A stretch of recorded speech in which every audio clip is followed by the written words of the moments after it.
ನನ್ನೊಂದಿಗೆ ಹೋರಾಟ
ಇದರ ಅಧಿಕಾರವನ್ನು ಅಂತ ಹೇಳಿ ಮಂತ್ರಿಗಳನ್ನು ಉಪಯೋಗಿಸಬೇಕು ಅಂತ ಹೇಳಿದಲ್ಲ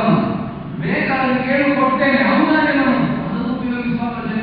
ಬೇಡಿದವರಿಗೆ ಕೊಡುವವ ನಾನು ನನ್ನಲ್ಲಿ ಬೇಡುವಂತೆ ನಿಮಗೆ ಬೇಡಿದ್ರೆ ನಾನು ಕೊಡ್ತೇನೆ ನೀನು ನಾನು ಕೊಡ್ತೇನೆ ಅಲ್ಲಿ ಮಾತ್ರ ಬೇಡಿದರೆ ಕೊಡ್ತೇನೆ ಅಂತ ಎಲ್ಲ ಏನೋ ನಿನ್ನ ಬುದ್ಧಿಯನ್ನು ಅರ್ಥ ಆಗ್ತದೆ ನನ್ನೊಂದಿಗೆ ಹೋರಾಟವನ್ನು ಮನಸ್ಸು ನೋಡುವುದಕ್ಕೆ ಹೀಗಿದ್ದೇನೆ ಎಂದು ಮಾತ್ರಕ್ಕೆ ನಾನೇನು ಹೋರಾಟಕ್ಕೆ ಆಡಲಾರದ್ರಿಂದ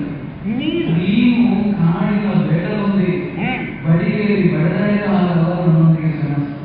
ಸುಲಭವಲ್ಲ ನಮ್ಮ ಸೆಣಸು ಆಯುಧವಾಣಿಯಾಗಿ ಇಂಥವನು ಶಾಪತೆಯಲ್ಲಿ ಉಳ್ಳವನು ಅದನ್ನು ಪ್ರಯೋಗಿಸುವಲ್ಲಿ ಗುರುಪದೇಶದಿಂದ ವೃತ್ತವಾದಂತಹ ಜ್ಞಾನವುಳ್ಳವನು ಇದರಿಂದ ತಿಳುವಳಿಕೆ ಇಲ್ಲದೆ ನನಗೆ ಸಮಬಲ ಅಲ್ಲದೇ ಇಲ್ಲದಿಲ್ಲ ಏನೋ ಕಾಡಾಡಿ ನಿಮಗೆ ಸಂಸ್ಕಾರ ಇದೆ ಏನೋ ಮಾತಾಡಿಸಿ ಏನೋ ಹೇಳಿಸಿ ಇನ್ನೊಂದಕ್ಕೆ ಹೋಗುವುದು ಗಮನಿಸಿದರೆ ಆ ಹಂದಿ ಬಂದ ಹಂದಿ